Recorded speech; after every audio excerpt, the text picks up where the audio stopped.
wabarakatuh.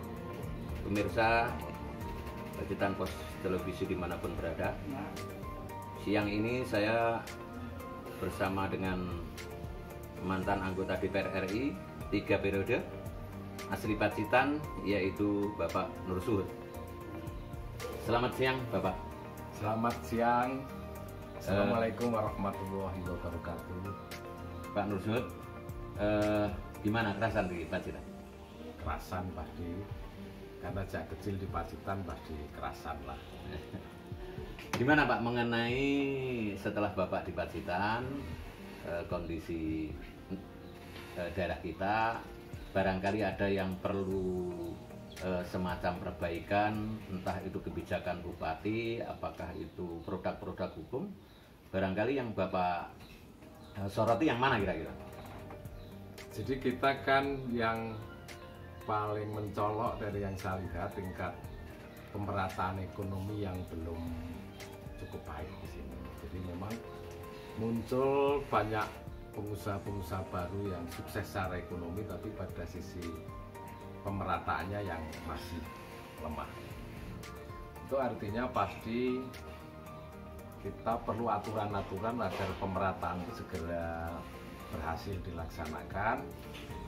Dan kayaknya kita perda pelindungan usaha kecil itu belum ada. Kalau yang saya pelajari itu ada perda apa, tapi belum menyangkut secara rinci norma-normanya yang memungkinkan usaha kecil bisa tumbuh dengan pesat dan terlindungi dari kebijakan-kebijakan pemerintah daerah yang kurang menempatkan usaha-usaha kecil sebagai elemen penting dalam pembangunan masyarakat ini. Jadi itu menurut saya yang sangat konkretnya Pak Nur Suhud, konkretnya mengenai perda usaha kecil, terus kemudian perda pegunungan, pembangunan pegunungan, kira-kira ada gambaran juga? Ya, jadi karena wilayah kita ini wilayah pegunungan, itu kan pasti kan kebijakan anggarannya harus beda. Membangun daerah datar sama pegunungan itu pasti beda jauh pada sisi biaya dan pendekatannya. Nah, kita juga belum punya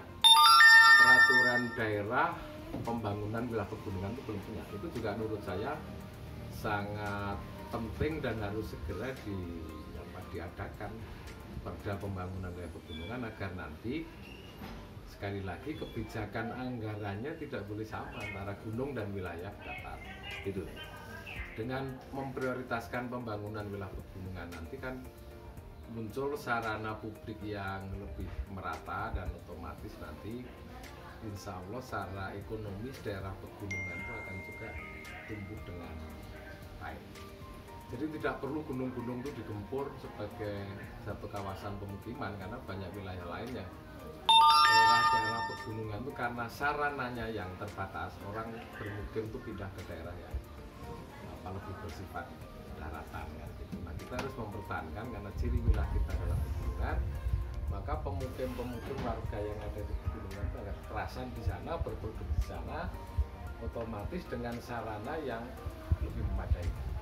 Itu satu-satunya jalan, harus ada peraturan daerah pembangunan wilayah pegunungan agar gunung itu mendapatkan prioritas anggaran yang lebih banyak dibanding yang wilayah daratan. Bangun jalan di wilayah daratan ini saya pikir kan biayanya jauh lebih murah dibanding yang gunung. Nah, ini mesti kita pikirkan secara serius, dan mesti siapapun nanti yang memimpin itu harus diikat dengan adanya perda wilayah, perda pembangunan wilayah. Kurang detail Pak Nur Suhud, tadi saya sangat menarik, yaitu terkait dengan perda usaha kecil, misalnya supermarket kayak bagaimana gitu. Jadi perda perlindungan usaha kecil itu harus mengatur tentang umpamanya bagaimana pengaturan secara lebih detail kan toko-toko besar atau yang sering disebut mall atau supermarket atau minimarket yang ada di Pacitan ini. Itu harus dibatasi jumlahnya. Dalam bayangan saya satu kecamatan cuma satu Indomaret dan Alfamart itu. Dan jam bukanya juga harus dibatasi. Serta produk apa yang boleh dijual di sana juga harus diatur dalam perda perlindungan usaha kecil. Dia umpamanya berkewajiban memberikan ruang agar produk lokal bisa dijual di sana dengan harga yang nanti sama dengan yang dijual di usaha-usaha eceran. Insya Allah dengan ini kan tingkat pembelian masyarakat terhadap produk UMKM itu akan meningkat. Tapi kalau dilepas kayak pasar bebas kayak gini, itu tidak mungkin tumbuh usaha-usaha kecil. Itu secara detail kan.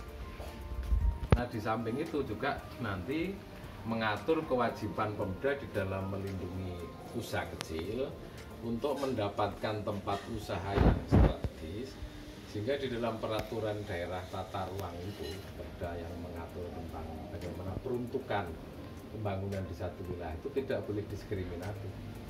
Ini titik rawan yang terjadi di beberapa wilayah, bahwa pengaturan peruntukan untuk bangunan dan jenis-jenis bangunan untuk usaha itu di beberapa daerah sangat diskriminatif. Kemudian, Pak Nursyud, ini terlepas siapa nanti yang memimpin Pacitan ini, harapannya kira-kira apakah dua perda tadi merupakan bagian terpenting di dalam memimpin nanti? Itu peraturan daerah yang sangat penting. Kalau kita ngomong ekonomi Pancasila itu harus ada dua perda penting ini. Di perda, kalau kita kan ada gunung-gunung, wilayah gunung harus ada itu untuk agar tidak terjadi diskriminasi di dalam anggaran. Jadi perda perlindungan usaha kecil, perda pembangunan pegunungan, dan satunya lagi yang tidak kalah penting itu perda perlindungan petani dan nelayan. Ini tiga hal itu menjadi pokok. Dan kita juga harus membenahi nanti peraturan daerah tentang lingkungan, peraturan daerah tentang tata wilayah, perda yang terkait dengan itu, tapi pembahasannya harus transparan. Karena perda-perda ini rawan dianeksasi. Jadi di kudeta judulnya sudah ada, tapi isinya sama sekali tidak sesuai dengan judul. Ini yang sering terjadi di beberapa wilayah kabupaten dan kota lain. Demikian pemirsa, sekilas berbincang-bincang dengan mantan anggota DPR RI 3 periode, yaitu Bapak Nursyud. Kami melaporkan dari rumah beliau. Kurang lebihnya kami maaf. Wabillahi taufiq wal hidayah. Wassalamualaikum warahmatullahi wabarakatuh.